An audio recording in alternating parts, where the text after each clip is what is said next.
નમસ્તે. આજના આ વિડીયોની અંદર આપણે જોઈશું authentic south Indian sambar recipe કે જે સ્વાદની અંદર એકદમ બેસ્ટ, હેલ્ધી અને પ્યોર સાઉથ ઇન્ડિયન રેસિપી સાથેનો છે કે જેને તમે ઇડલી, ઢોસા, ઉત્પમ, મેંદુવડા કે રાઈસ સાથે પણ ખાઈ શકો છો અને સ્વાદની મજા લઈ શકો છો. જો આપને મારા વિડીયો ગમતા હોય તો મારી ચેનલ લીવ લાઈફ ઓન વેને સબસ્ક્રાઈબ કરશો, વિડીયોને લાઈક કરશો અને અન્ય ખાવાના શોખીન મિત્રોની અંદર શેર કરશો. તો ચાલો જઈએ કિચનમાં અને બનાવીએ સાંભાર રેસિપી. અહીં આગળ મેં 1 વાટકી તુવરની દાળ લઈ લીધેલ છે. આ માપ હું 5 થી 6 વ્યક્તિ માટે બનાવી રહી છું. તુવેરની દાળને લઈને તેને 2 થી 3 વખત વ્યવસ્થિત રીતે પાણી વડે આપણે દાળને ધોઈ લેવાની છે અને એ પાણી દૂર કરી દેવાનું છે. વ્યવસ્થિત રીતે ધોવાઈ ગયા પછી પાણી ઉમેરી દાળને 20 થી 30 મિનિટ સુધી પલળવા દેવાની છે. દાળ પલળી જાય ત્યારબાદ તેને મીડિયમ ફ્લેમ ઉપર 3 થી 4 વિસલ સુધી બાફી લેવાની છે.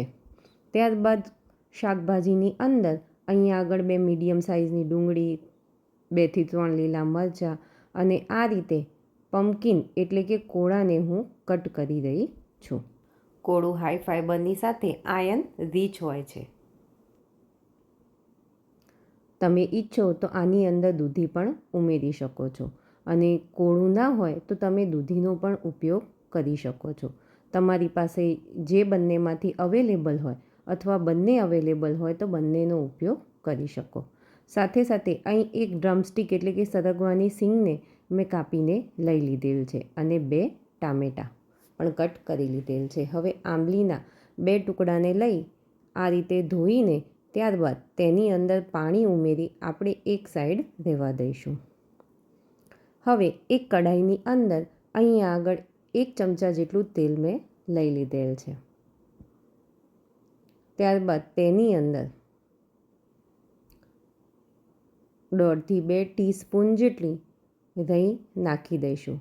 રાઈ ફૂટવા લાગે એટલે ત્યારબાદ તેની અંદર 1 ચમચી જેટલી મેથી, વઘાર માટેના લાલ સૂકા મરચાં, 20 થી 25 મીઠા લીમડાના પત્તા અને 1 ચપટીક જેટલી હિંગ આપણે ઉમેરી દઈશું. ત્યારબાદ તેની અંદર સમારેલી 2 ડુંગળી આપણે ઉમેરી લઈશું.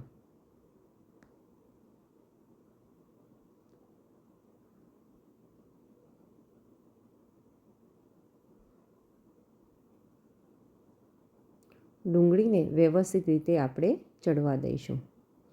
થોડી ગુલાબી જેવી થાય ત્યારબાદ તેની અંદર 2 કાપેલા ટામેટાં આપણે ઉમેરી લઈશું.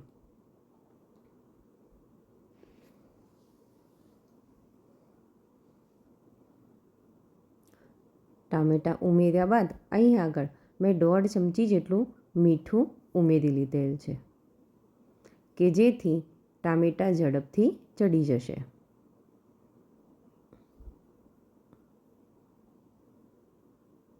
ટામેટાં વ્યવસ્થિત રીતે અંદર એકદમ સ્મેશ થઈ જાય, ચડી જાય ત્યારબાદ તેની અંદર સરગવો, પમ્પકિન એટલે કે કોળું ઉમેરી લઈશું. બધા મિશ્રણને વ્યવસ્થિત રીતે મિક્સ કરી લઈશું. અહીં આગળ લીલા કટ કરેલા મરચાં પણ મેં ઉમેરેલ છે. ત્યારબાદ મસાલાની અંદર અહીં આગળ મેં 1 ચમચી જેટલી હળદર, 1 ચમચી જેટલું લાલ મરચું, 1 ચમચી જેટલું ધાણા જીરું પાવડર અને 1.5 ચમચી જેટલો સાંભાર મસાલો અહીં આગળ ઉમેરી દીધેલ છે. તમે થોડું વધુ સ્પાઇસી ખાતા હોય તો અહીં આગળ મરચાંનું પ્રમાણ તમે વધારી પણ શકો છો. ચમચા વડે બધા મિશ્રણ અને શાકભાજીને આપણે મિક્સ કરી લઈશું. અડધી મિનિટ જેવું બધું ચડવા દઈ ત્યારબાદ તેની અંદર આપણે 1 ગ્લાસ જેટલું પાણી આ મિશ્રણની અંદર ઉમેરી દઈશું.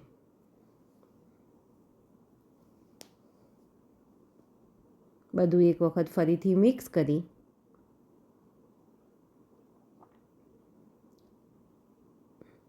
તેને 5 થી 7 મિનિટ સુધી આપણે ઢાંકીને ચડવા દઈશું.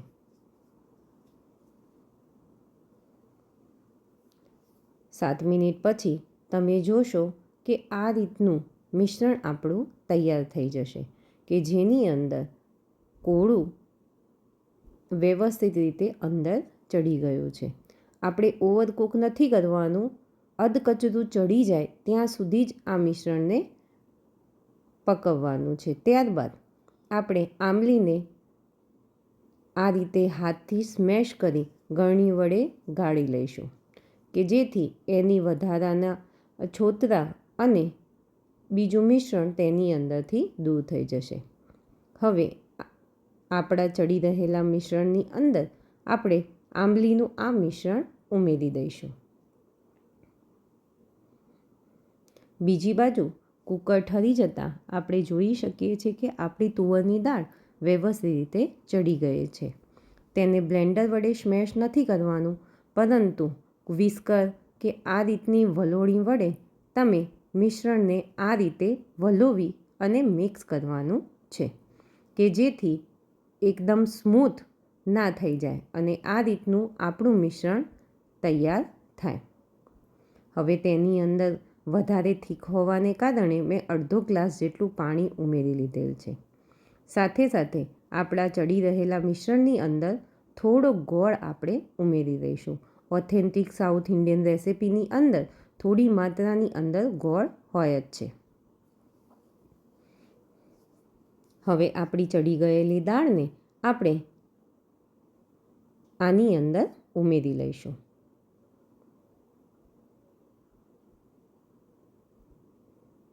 હવે બધા જ મિશ્રણને આપણે વ્યવસ્થિત રીતે મિક્સ કરી લઈશું. તમે જોઈ શકો છો કે આપણી તૈયાર થઈ રહેલો સાંભાર છે તે વધુ થીક છે. તો કુકરમાં પાણી ઉમેરી કુકરને સાફ કરી હું આ મિશ્રણની અંદર અડધાથી 1 ગ્લાસ જેટલું ઉમેરી લઈશ. હવે આ મિશ્રણને આપણે 7 થી 8 મિનિટ સુધી ચડવા દઈશું. ત્યારબાદ તમે જોઈ શકો છો કે આ પ્રકારનો એકદમ સરસ આપણો સાંભાર તૈયાર થઈ ગયો છે. સાંભાર બહુ પતલો હોય તેના કરતાં આ રીતનો હોય તો ખાવાની વધુ મજા આવે છે. અહીં આગળ મેં થોડુંક મીઠું ઓછું લાગતા થોડુંક મીઠું અને થોડુંક ધાણા જીરું ઉમેરી દીધેલ છે.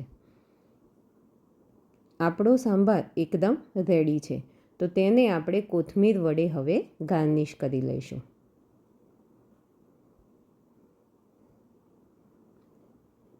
હવે નાના બાઉલની અંદર લઈ આપણે આપણા સાંભારને સર્વ કરીશું.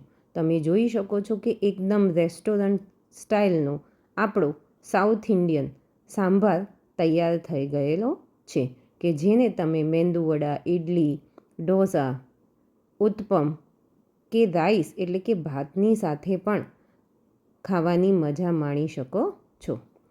તો કેવો લાગ્યો આપને આ મારો વિડીયો અને મારી રેસિપી તે ટ્રાય કરી અચૂકથી જણાવશો. આવા નવા વિડીયો જોવા માટે તમે ચેનલને સબસ્ક્રાઈબ કરશો. એકદમ ટેસ્ટી એવા સાંભારની સાથે મેં તો મારી સાઉથ ઇન્ડિયન થાળીની અંદર એકદમ ક્રિસ્પી એવા ઢોસા,